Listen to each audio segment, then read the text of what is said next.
जब टाइगर सामने आ जाए तो आपको उसको अपनी पीठ नहीं दिखानी है, उसको सामने से ही फेस करना है, आंखों में आंखें डालनी है। लेकिन अगर दो टाइगर आ जाए तो किसको देखना है? इसमें आंखों में क्या है ना, ये भी केस बता रहा हूँ, ऐसा हुआ है रियल में। आंखों वाली कहानी गलत है।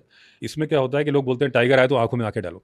अगर टाइगर दूर है, आपके पास सेफ डिस्टेंस है, तो आप यहाँ बैठे हो, टाइगर मान लीजिए वहां खड़ा है, तो मैं ऐसे नहीं देखूंगा।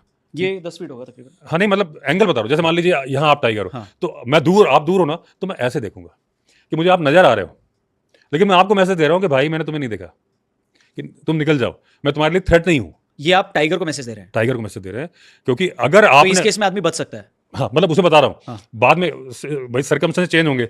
अगर आपने दूर से घेर लिया तो वो कहेगा अच्छा तू मुझे घूर रहा है, मतलब तू मेरे थ्रेट है, तू मेरे पर अटैक करने वाला है। वो समझ रहा है अटैक कर रहे हो, आएगा आपकी तरफ। दूर है तो आपने ऐसा देखा, वो सोचेगा ठीक है, थोड़ी देर खड़ा रहेगा, चला जाएगा। ऐसे केसेस हुए मेरे जानने वालों के साथ।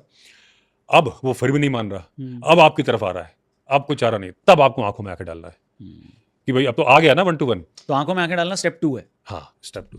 और फिर और नजदीक आए तो आप हड़का भी सकते हो उसको? हाँ, आप पत्थर मारो जोर से, जितनी जोर से आप चिल्ला सकते हो। जो अफ्रीका में ऑन फुट सफारी होती है, मसाई मारा लोग कराते हैं, तो जब लायन आता है, एक तो लंबे होते हैं, वो क्या करते हैं, डंडा जो कैरी करते हैं, वो डंडे को सिर पे रख लेते हैं। मोटापे से कोई मतलब नहीं है, लंबाई से मतलब है। जानवर को लंबाई चीज से डर हमेशा औरतों को मारेगा, बच्चों को ज्यादा मारेगा, बैठे हुए को मारेगा। अगर कोई बैठा है, वो बंदर समझ के, छोटा समझ के, भले ही आप दुबले हो, आपने डंडा तो दुबला ही हो गया ना, लेकिन वो डरता है उससे कि लंबा आ गया।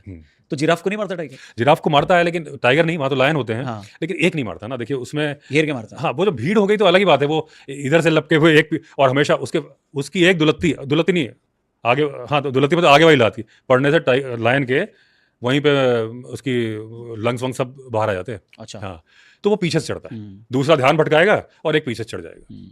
तो झुंड में तो फिर आप देखिए कितना बड़ा पहलवान होगा, आप 20 आदमी हो तो आप डरोगे क्या? एक टाइगर बड़ा फेमस है, उसकी स्टोरी चंपावत टाइगर। कहते हैं उसने 450 के करीब 436 लोगों को मारा है। तो ये सही स्टोरी है? एकदम सही है, और ज्यादा लोगों को मारा है। और ये इंसानों की बात हो रही है? इंसानों की बात हो रही है। ये क्या था, जिम कॉर्बेट ने सबसे इसको मारा, जिम कॉर्बेट ने। तो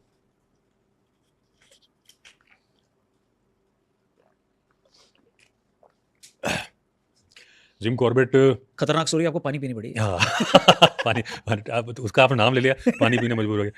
तो 1903 में जिम कॉर्बेट ने पहली बार सुना था इसके बारे में कि ऐसा ऐसा है। तब जिम कॉर्बेट की हैसियत जिम कॉर्बेट की नहीं थी, यानी जंजीर के पहले के अमिताभ बच्चन थे। ठीक है। लेकिन जब मारा तो इसने 200 आदमी मार दिए थे नेपाल में। और नेपाल के जो राजा का सिस्टम था, मैं थोड़ा सा आपको बता देता हूँ इस बारे में, बहुत सारे लोग को मालूम नहीं है। ये सारे फैक्ट्स हैं जो बुक में पढ़े मैंने। उस टाइम पे राजा साहब चलते थे घोड़े पे। जनता की जो सुनवाई थी महल में नहीं होती थी। राजा साहब घुड़सवारी का आनंद, जैसे आप बाइक पे जा रहे हो, है ना, तो अगर आप दौड़ते दौड़ते कागज पकड़ा दोगे तो कागज महल पहुंच जाएगा और एप्लीकेशन में सुनवाई भी हो जाएगी। नहीं पकड़ पाए, जो लोग नहीं दौड़ पाते थे, तो वो रनर को किराए पे लेते थे। वो जो घोड़े के बगल में दौड़ के पकड़ाता, दौड़ते हो पकड़ लिया तो फिर ठीक है। तो ऐसे ऐसे सुनवाई होती थी राजा साहब की? हाँ, तो इसमें वो चंपावत टाइग्रेस, जो तब वो चंपावत टाइग्रेस नहीं थी, तो उसको उन्होंने लेटर दिया, तो राजा साहब ने कहा ठीक है हम भगाते हैं। उन्होंने सेना भेजी, जब पकड़ में आ नहीं रहा था, तो जब सेना भी दुखी हो गई कि यार ये तो पकड़ में नहीं आ रही, तो उन्होंने क्या किया, सी शेप में हाका बीट बोलते हैं, ऑर्गेनाइज करी, ढम ढम ढम, सारे आए होंगे 500,000, भगा के इंडिया की तरफ भगा दिया, शारदा नदी क्रॉस करके। अब वो आ गई कुमाऊं में। तब वो आई कहाँ, चंपावत जिले में। अच्छा। तो उसका नाम पड़ा चंपावत में। उसने इतने ही लोग यहाँ मारे। फिर जिम कॉर्बेट ने फाइनली उसको मारा। लास्ट उसका जो विक्टिम थी, उसका नाम था प्रेमका देवी, एक 18-19 साल की मैरिड लड़की थी, उसको मारा था। तो उसके वहाँ पे फिर मारा था उन्होंने। तो जिम कॉर्बेट ने कैसे मारा चंपावत टाइगर्स? उन्होंने बीट ऑर्गेनाइज करी। जब जिस दिन मारा फाइनली बीट ऑर्गेनाइज करी, तो जो तहसीलदार साहब थे, उनका एक भूतिया बंगले का किस्सा भी हुआ था। तो तहसीलदार साहब जो गन ले गए, उनकी एक तो गन थोड़ी सी प्रॉब्लमेटिक थी। तो जब हाके के लिए जब ऑर्गेनाइज कर दिया वहाँ से, तो पब्लिक ने, मतलब एक होता है भीड़ तंत्र, एक होता है फौज। फौज में डिसिप्लिन होता है, भीड़ में डिसिप्लिन नहीं होता।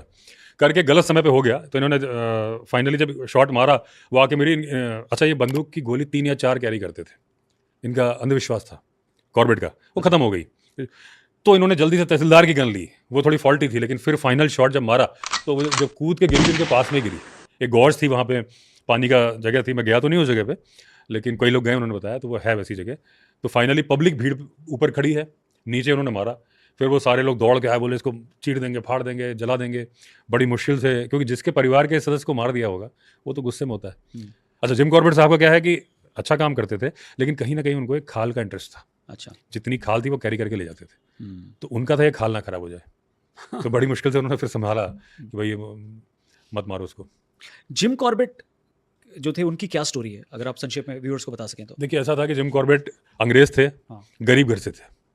अंग्रेजों में भी हमारे समाज को लोग बोलते थे कि जाति व्यवस्था थी, थी या नहीं थी उस पर हम नहीं जाएंगे, हमारा तो वाइल्ड लाइफ का सब्जेक्ट है। लेकिन अंग्रेजों के यहाँ इंग्लैंड में जो थी व्यवस्था, अगर जिम कॉर्बेट इंग्लैंड में होते तो जो उनके यहाँ दोस्त थे उनसे तो बात भी नहीं करते वो। इंडिया में थे, इंडिया में भी थोड़ा सा वो हो गया था कि आप बातचीत कर सकते हो। तो ये शिकार इनकी मजबूरी थी। 8 साल की उम्र से ये 8 साल में शायद उन्होंने पहला लेपर्ड मार दिया था। तो घर से भरमार बंदूक होती थी, मजल लोडर बोलते थे, वो लेके जाते थे। गिना चुना बारूद होता था। उनका बड़ा भाई टॉम ने बोला था, इनके पिताजी पोस्ट मास्टर थे, मर गए थे, तो अनुकंपा नियुक्ति मिल गई थी टॉम को। इनको बर्ड्स मारनी होती थी। अगर घर में चिकन नहीं बनता था ना, चिकन तो खरीदना पड़ेगा, तो इनके घर में मोर बनते थे, दुनिया भर के पक्षी बनते थे, चिड़ी मारते। चिड़ी मारते। अच्छा। तो ये बोलते हैं कि रूल ये है कि जो चिड़ी मार भी है